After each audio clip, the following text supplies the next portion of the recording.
وسلم عليك يا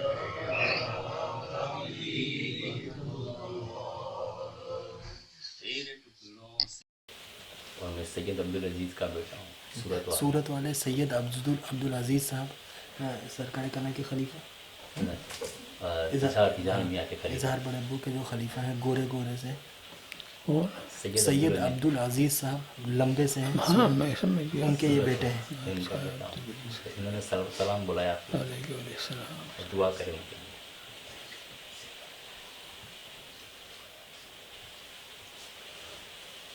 وہ تو بنیادی طور پر مچھاسوا کے ہیں نا؟ اچھا سر نام ہے، ماشاء اللہ۔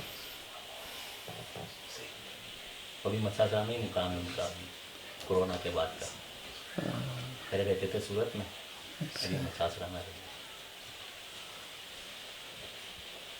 ماشاء اللہ پڑھنے کا طرز، انتخاب کلام کا سب بہت اچھا ہے۔ ماشاء اللہ۔ بس ذرا سا آپ نے جو اردو کو گجراتی کر دیا ہے وہ نہ کریں تو بڑا اچھا ہے، سمجھا؟ جیسے مزہ آ گیا، آپ کہتے ہیں مزہ آ گیا، مزہ اور مزہ میں کیا فرق ہے؟ تو پڑھنے کے دوران میں تلفظ جس کو کہتے ہیں، کسی جانکار آدمی سے وہ حاصل کرے، کوشش یہ کرے کہ ہم مزاج کو مزاج ہی کہیں، مزاج نہ کہیں، سمجھا؟ تو یہ کوشش کرنے سے ہوتا ہے۔ اور ویسے عطائی طور پر پورا فن ان کو مل چکا ہے، ماشاء اللہ، سبحان اللہ۔ مگر بعض چیزیں مشق سے آتی ہیں۔ لکھنا ایک جاہل جھپٹ جو کچھ نہیں جانتا، مگر مشق اس کو بہترین تحریر ہوتی ہے۔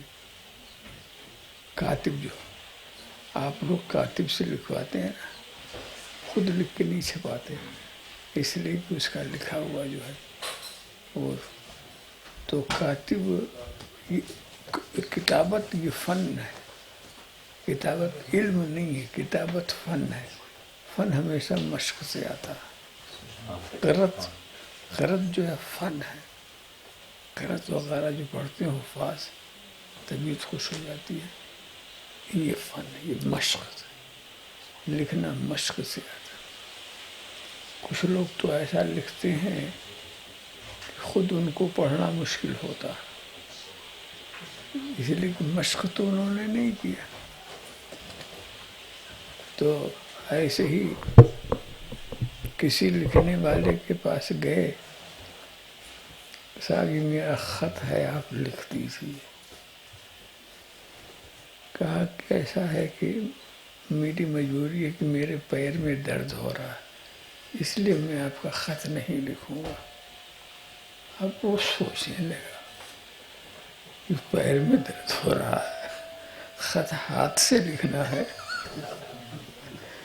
یہ کیا فلسفہ ہے؟ تو پوچھ بیٹھے، صاحب ہم آپ کے پیر کو چلا تو نہیں رہے، ہم تو آپ سے لکھنے کی بات کرتے ہیں۔ کہ بھائی آپ صحیح کہہ رہے ہیں، مگر میں ایسا لکھتا ہوں کہ لوگ مجھے کو بلاتے ہیں پڑھنے کے لیے، کوئی پڑھ ہی نہیں پاتا، تو اس وقت میرے پیر میں درد ہے، وہ مجھ کو بلائیں گے، میں جاؤں گا نہیں، اس لیے میں کہتا میرے پیر میں درد ہے۔ تو نہیں، وہ یہ مشق کی بات ہے، مہارت۔ اس میں جتنے مشاق ہے، دیکھیں ہر قاری ایک طرح نہیں ہوتا، قاری باسط کوئی نہیں بن پاتا۔ جب وہ پڑھتا تھا تو بس، تو کچھ ایسے پڑھنے والے تھے جیسے لہن داودی ان کے پاس ہو گیا، سمجھا؟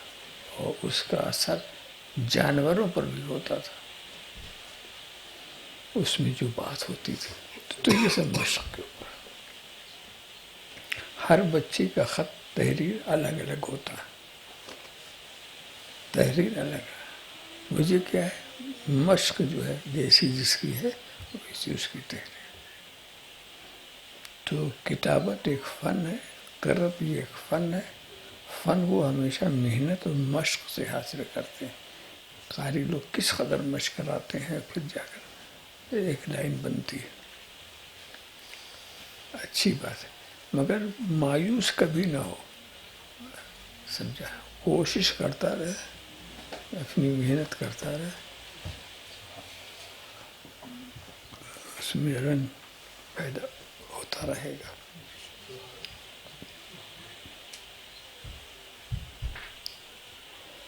آپ کے والد بزرگوار تو بڑی محبت سے ہم سے ملتے ہیں، اور یہ خاندانی طور پر.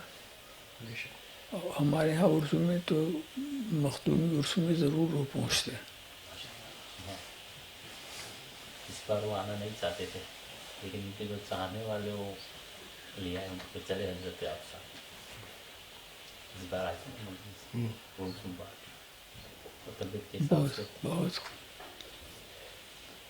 اب وہ صورت میں جا کر کے وہاں ضرورت جیسی ہوگی ٹھیک ہی.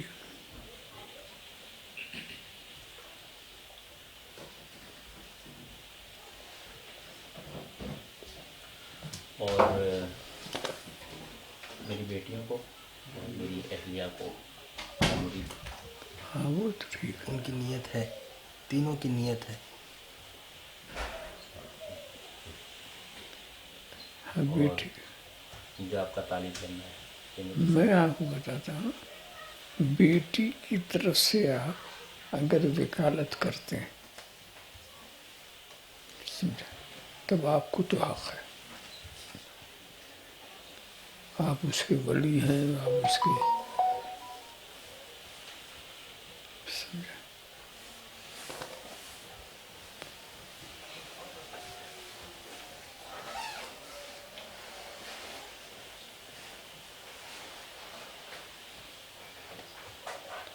ان سب کو سلسلہ شفیہ، چشتیہ، قادریہ میں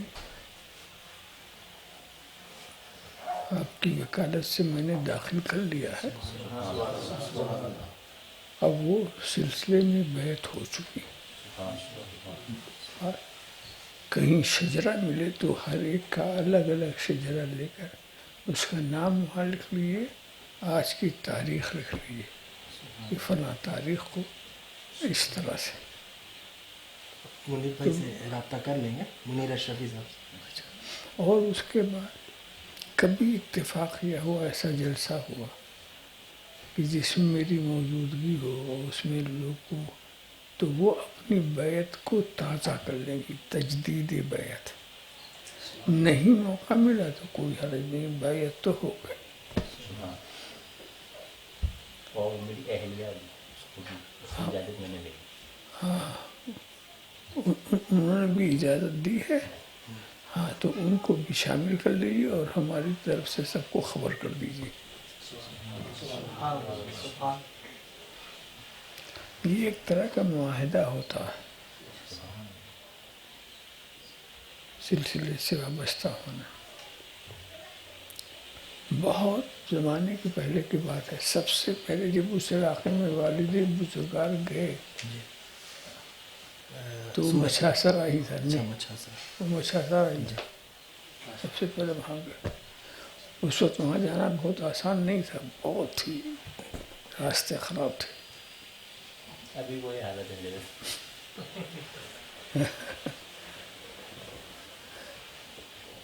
باپوں کا راستہ بہت ہی گڑبڑ رہتا ہے. اسی پر انہیں چلنا رہتا ہے. کیا نام ہے آپ کا؟ سید محمد آصف. سید محمد آصف.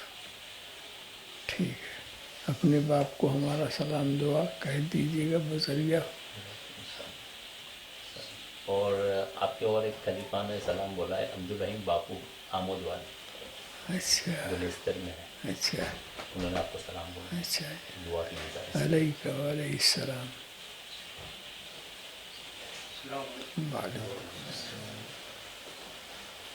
تھوڑا تھوڑا آپ لوگ آگے آ جاتے تو